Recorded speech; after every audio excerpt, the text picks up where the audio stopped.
Carolyn Forshee wrote this poem. Amazing, amazing. I hope it touches you in the same way that it did me.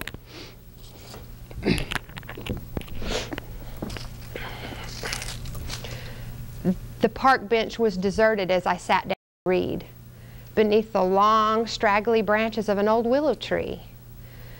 Disillusioned by life, with good reason to frown, for the world was intent on dragging me down. And if that weren't enough to ruin my day, a young boy out of breath approached me, all tired from play. He stood right before me with his head tilted down and said with great excitement, "Look what I found!" In his hand was a flower. What a pitiful sight. Its petals all worn, not enough rain or too little light. Wanting him to take his flower and go off to play, I faked a small smile and then I just shifted away. But instead of him retreating, he sat down next to my side. He drew that flower to his nose and said with overacted surprise, "It sure smells pretty and it's beautiful too. That's why I picked it. Here, it's for you." Now the weed before me was now dying or dead, not vibrant of colors orange, yellow, or red. But I knew I must take it or he might never leave. So I reached for the flower and said, "Just what I need." Instead of him placing that flower in my hand, he held it midair without reason or plan. It was then that I noticed for the very first time that weed-toting boy could not see.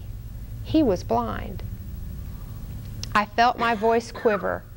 Tears shone like the sun as I thanked him for picking the very best one. "You're welcome," he said as he ran off to play, totally unaware of the impact he'd had on my day. I sat there and wondered how he managed to see a self-pitying woman beneath an old willow tree. How had he known of my self-indulgent plight? Perhaps in his heart he'd been blessed with true sight. Through the eyes of a blind child, at last I could see the problem wasn't the world. The problem was me. And for all those times I myself had been blind, I vowed to see the beauty in life and enjoy every second that's mine. And then I held that wilted flower up to my nose, and I breathed in the fragrance of a beautiful rose, and I smiled as I watched that young boy, another weed in his hand, about to change the life of an unsuspecting old man. Remember, in whatever job you do, whatever it is, you have a right to choose your attitude and make a difference in the lives of others. Thank you.